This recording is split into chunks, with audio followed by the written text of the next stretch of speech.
Olá, meus queridos irmãos, minhas queridas irmãs, uma grande alegria estarmos juntos mais uma vez no nosso programa Testemunho de Fé. Aqui quem fala é o Padre Paulo Ricardo e quero acolher você para nos próximos minutos meditarmos a respeito da Palavra de Deus que a Igreja nos propõe neste terceiro domingo do tempo comum. Nós estamos no ano em que a Igreja lê o Evangelho de São Lucas, então iniciamos aqui essa leitura do Evangelho de São Lucas. O Evangelho desse domingo é tirado de duas partes de São Lucas. São os primeiros versículos que introduzem o Evangelho, é o prólogo de São Lucas, em que ele diz para o seu leitor Teófilo, o excelentíssimo Teófilo, que tudo que ele vai ler aqui nesse Evangelho foi feito a partir de uma pesquisa em que ele foi atrás das fontes primárias, ou seja, ele foi de fato atrás das testemunhas oculares, as pessoas que viram, né, aquilo que ele vai narrar. E isso por uma razão muito simples, porque o evangelista São Lucas não é testemunha ocular de nada disso que aconteceu aqui. Ele é o evangelista que não conheceu Jesus pessoalmente.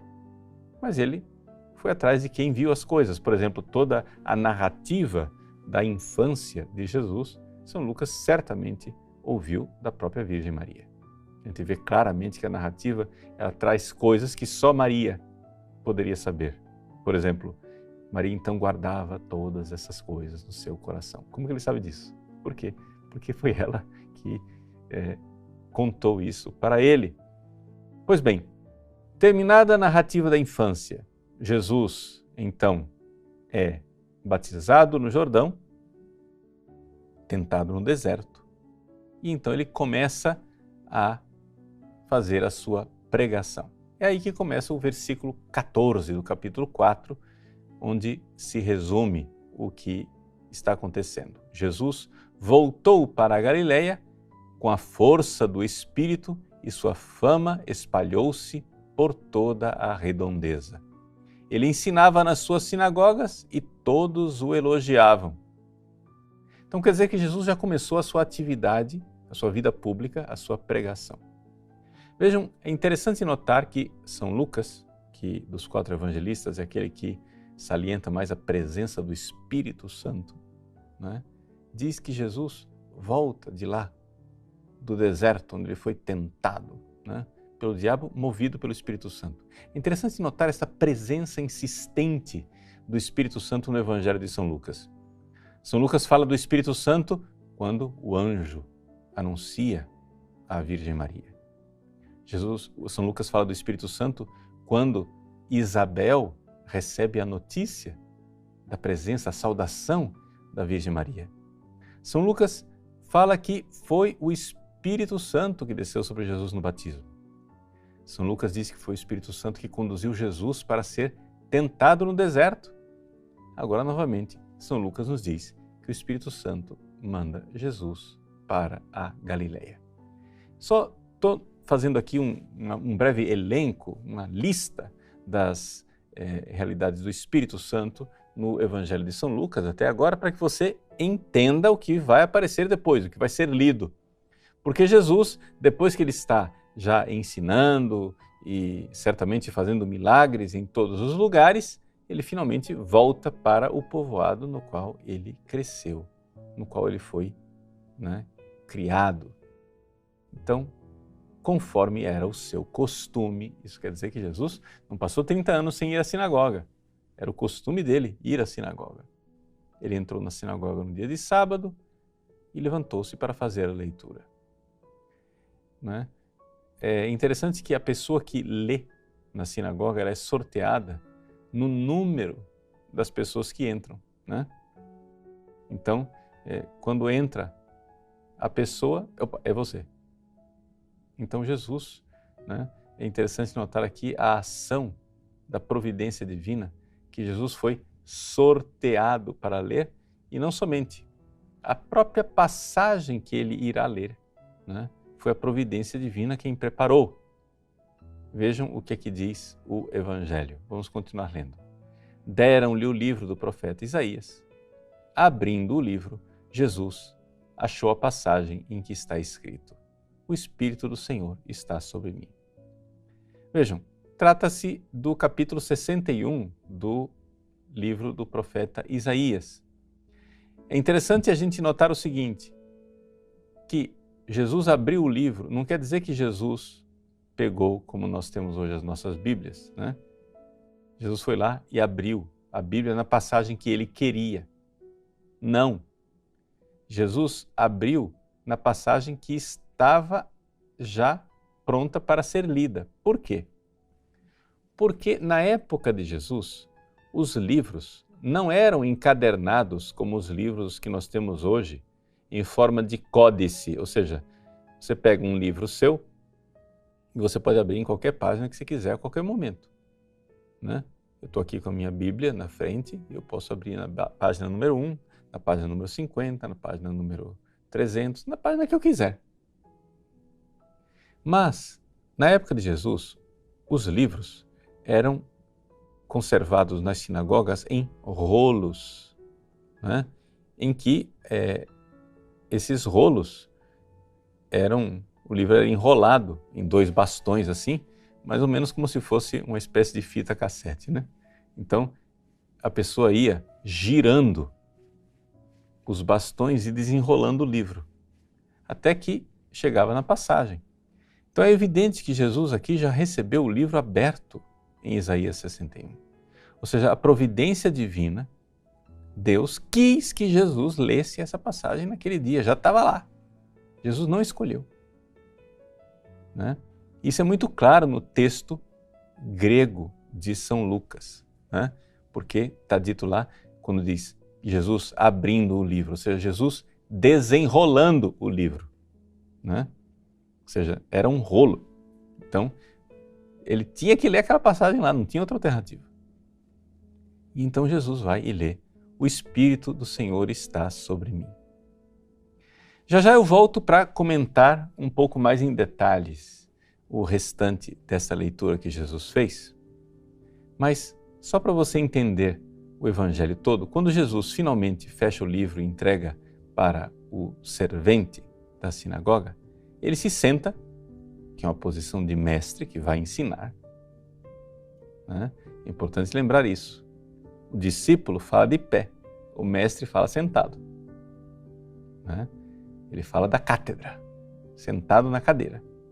Jesus se senta e todo mundo tinha os olhos fixos nele, na sinagoga. Por quê? Porque, claro, ele tinha sido criado ali, eles conheciam Jesus. No entanto, agora de repente, volta para Nazaré um Jesus que eles nunca tinham ouvido falar, um Jesus que era pregador, um Jesus que fazia milagres, né? Um Jesus diferente. Eles sabiam que Jesus era filho de José e vão ficar escandalizados com isso, porque imagina, não é esse o filho de José? Como é que ele vem com esse negócio aí agora? Pois bem, Jesus, todo mundo com os olhos fixos nele, certamente ali se passasse uma mosca na sinagoga, daria para ouvir o barulho da mosca, do silêncio que se fez, todo mundo olhando para Jesus, com os olhos fixos em Jesus. E aí, então Jesus diz essa palavra bombástica. Ele diz: hoje se cumpriu esta passagem da Escritura que acabastes de ouvir. No grego, ao pé da letra, está escrito: hoje se cumpriu esta passagem da Escritura em vossos ouvidos. O que quer dizer isso daí? Jesus está dizendo com todas as palavras claras: eu sou o Messias. Eu sou o ungido de Deus, o esperado. Jesus está dizendo aqui, logo no início do seu ministério, quem ele é, deixando com clareza a sua identidade. Vamos entender isso daqui. Veja só, vamos lá. Vamos pegar o contexto das coisas. Trata-se do capítulo 61 do profeta Isaías. O que é isso? O profeta Isaías, ele é dividido em 3 partes. A primeira parte do profeta Isaías fala do período antes do exílio. O profeta diz para o povo: olha, vocês convertem, pelo amor de Deus, porque senão vai vir o castigo. o povo não converte, aí vem o exílio. Quando o povo é exilado, vem a segunda parte do profeta Isaías, em que é o livro da consolação. Deus começa a consolar o povo, chega a dizer, o povo está lá exilado, no cativeiro, então deixa eu consolar o meu povo. Aí vem a terceira parte, quando então o profeta anuncia o retorno do povo do exílio. E é exatamente isto daqui que está sendo lido. Veja só, no sentido literal e histórico, o que é que aconteceu lá atrás, 700 anos antes de Cristo? O que aconteceu é o seguinte, o profeta anunciou para o povo: o Espírito do Senhor está sobre mim. Ele me consagrou com uma unção. O que é isso? É o Messias. O profeta está dizendo assim, eu sou o ungido, eu sou o Messias, para anunciar a boa nova aos pobres. Quem são esses pobres? O povo que está no exílio. E enviou-me para libertar, para proclamar a libertação dos cativos. Que cativos? O povo que estava exilado. E aos cegos a recuperação da vista, para libertar os oprimidos e para proclamar um ano da graça do Senhor. Então aqui, o que o profeta está anunciando é a redenção. Ou seja, o povo estava no cativeiro e agora vai ser redimido. Foi isso que aconteceu, 700, 600 anos antes de Cristo. O que acontece, porém, é que a tradição judaica enxergou neste livro, nesta passagem do profeta Isaías, uma profecia que anunciava o Messias que viria. Quem que é o Messias? Quem que o povo estava esperando? O povo estava esperando um libertador, um homem ungido de Deus, tá? A palavra ungido em grego, como é que se diz? Christos, Cristo. O povo estava esperando um Cristo, um ungido. O povo estava esperando um ungido de Deus, a palavra ungido, como que diz em hebraico? Mashiach, o Messias. Este era o previsto, era aquele que tinha sido anunciado, o esperado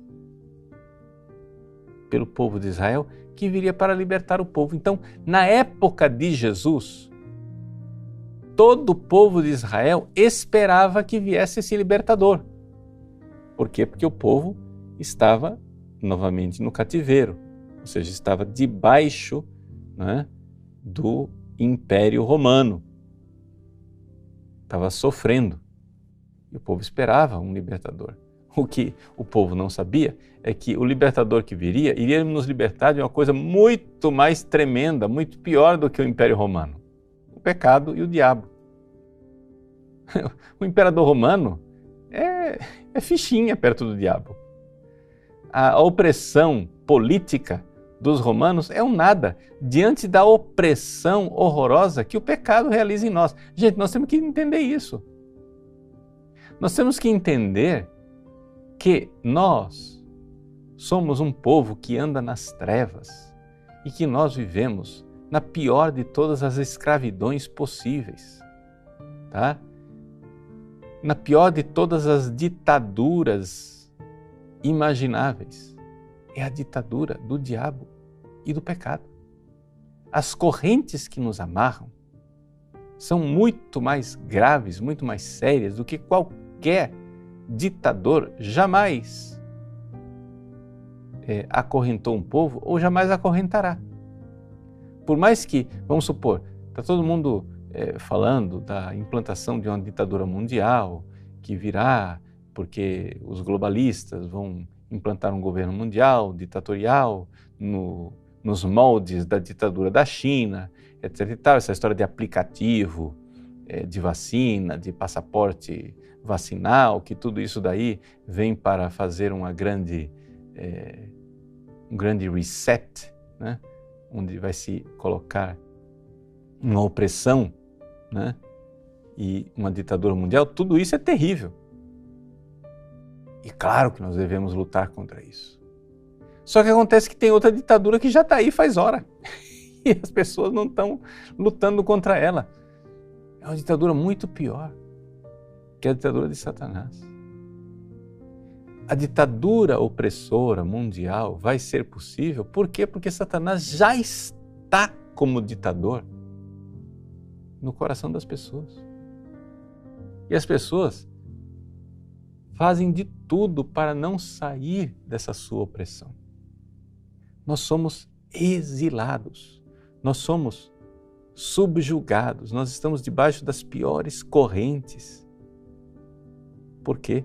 Porque esse nosso ditador, esse déspota que nos mantém acorrentados, Satanás e os seus demônios, eles querem implantar uma ditadura, não uma ditadura mundial, eles querem implantar uma ditadura eterna, chama-se inferno.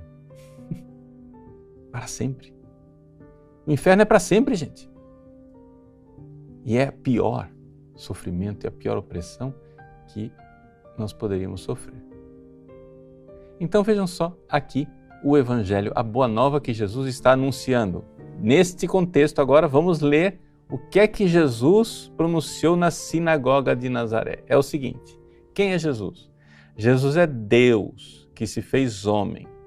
Agora, a humanidade de Cristo, ou seja, Deus que assumiu nossa humanidade, a humanidade de Cristo está tão unida a Deus pela união hipostática que Ele é o Cristo, o ungido, o Messias. Então, é isso que Jesus está dizendo aqui. O Espírito do Senhor está sobre mim. É isto que o profeta Isaías anuncia, né? Ruach Adonai Elai. Ou seja, o Espírito do Senhor está em mim. Alai. Isso daqui, gente, é muito importante, muito profundo. O Espírito do Senhor está em Jesus porque Ele é o próprio Deus. Ele é o Messias. E é evidente que isto é um escândalo para os nazarenos, para os habitantes de Nazaré. Como pode ser que esse menino que nós vimos brincando em nossas ruas, o filho do carpinteiro, como que ele pode ser o Messias? Foi ele que fez a porta lá de casa, foi ele quem fez a mesa que está lá em casa, foi ele quem fez aquela cadeira. Ele passou aqui 30 anos, vindo à sinagoga todos os sábados, nunca abriu a boca. De onde vem essa sabedoria agora? De onde vem essa coisa de que ele é o Messias? E, no entanto, Jesus é o Messias. E ele é o Messias, é Deus que se fez homem e revestiu esta humanidade de Cristo com uma unção para quê? Para anunciar a boa nova, o Evangelho, a boa nova aos pobres. Pobres de quê? Pobres espiritualmente, pobres porque desprovidos da graça. Deixa eu dizer, eu vim dar boa notícia aos desgraçados. Aos desgraçados. Nós somos os desgraçados. Nós somos os escravos de Satanás no pecado, desgraçados que ele veio anunciar a boa nova. Ele veio para proclamar a libertação aos cativos, aqueles que estão oprimidos pelo pecado, por Satanás. E aqui ele diz uma coisa que não está no original hebraico. E aos cegos a recuperação da vista. Ou seja, ele veio para nos dar a fé. Nós que estávamos sem fé. Veio nos dar a visão. Libertar os oprimidos. Né? Aquelas pessoas que têm um coração que é contrito. Então, esta é a realidade que ele veio proclamar. Ele veio nos dar tudo isto. Jesus, portanto, está dizendo, hoje se cumpriu esta passagem da Escritura. Meus queridos, uma grande alegria para nós saber que de fato nós temos um Salvador.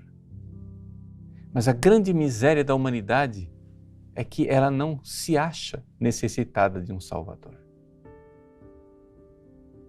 O povo da sinagoga de Nazaré, há 2000 anos atrás, quando Jesus leu essa passagem, era um povo que esperava um Salvador. E eles rejeitaram Jesus porque não combinava com a ideia de Salvador que eles tinham na cabeça. Nós estamos numa situação bem pior, porque nós nem sequer esperamos um Salvador. Nós nem sequer nos damos conta de que estamos oprimidos, que estamos verdadeiramente acorrentados debaixo de uma ditadura das mais tremendas. Jesus vem e vem para nos libertar.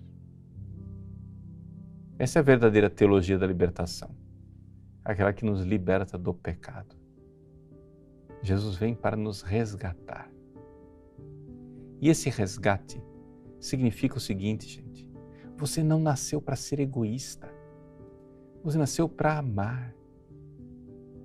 A gente vê tantas e tantas pregações dentro da igreja, onde as pessoas dizem assim: não, imagina, não precisa dessa visão negativa, porque Deus é amor, Deus é bom, Deus é misericórdia, não sei o que, etc e tal. Aí quando você vai ver a vida dessas pessoas, é a vida de quem se acomodou em não amar. Ou seja, Deus é amor, então eu não preciso amar. Eu posso ser egoísta, mentiroso, sem vergonha, trapaceiro, impuro, adúltero. Como assim Deus é amor e você é esse tipo de escória? Não, Deus é amor e Ele vem para libertar você da escravidão do pecado, sair do egoísmo mesmo. Você precisa entender isso, que se Deus é amor, você precisa ser amor também.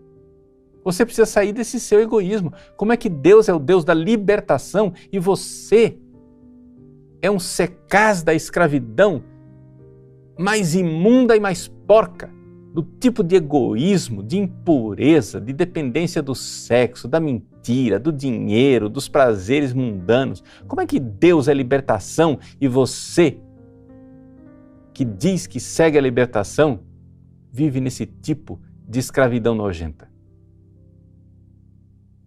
Não, Jesus veio para anunciar a boa nova. E veio, portanto, para mudar a sua vida, veio para incomodar você. Mas não é possível você abraçar a libertação que Cristo vem trazer se você não se der conta que precisa ser salvo, que precisa de um Salvador. Que a graça de Cristo toque o seu coração e que verdadeiramente aconteça isto que está profetizado aqui e que foi lido na sinagoga de Nazaré. Que o Espírito do Senhor esteja sobre você, que você receba esta iluminação interior de enxergar. Chega de ser egoísta, chega de ser pecador, chega de estar mancomunado com a pior espécie de gente que rejeita Cristo e que rejeita o seu Evangelho. Vamos lá, vamos abraçar aquele que vem para nos salvar. Não interessa se o povo de Nazaré vai nos rejeitar e vai querer nos expulsar. O que interessa é que precisamos estar com Ele, porque Ele foi enviado para nós. E nós vamos rejeitá-lo? Vamos rejeitar o Salvador? Não. Precisamos aceitar o seu Evangelho. Um Evangelho que incomoda, que nos desafia, que pede mudança de vida. Abandono da escravidão do pecado, do egoísmo e da miséria, para abraçar o Deus de verdadeira misericórdia, que nos desafia para o amor, que nos dá a graça de abandonar o pecado e mudar de vida. Coragem. Procure a unção do Espírito Santo no sacramento da confissão. O Espírito Santo virá sobre você. E então você receberá o anúncio da Boa Nova para os pobres desgraçados que voltarão para a graça. Em nome do Pai, e do Filho, e do Espírito Santo. Amém.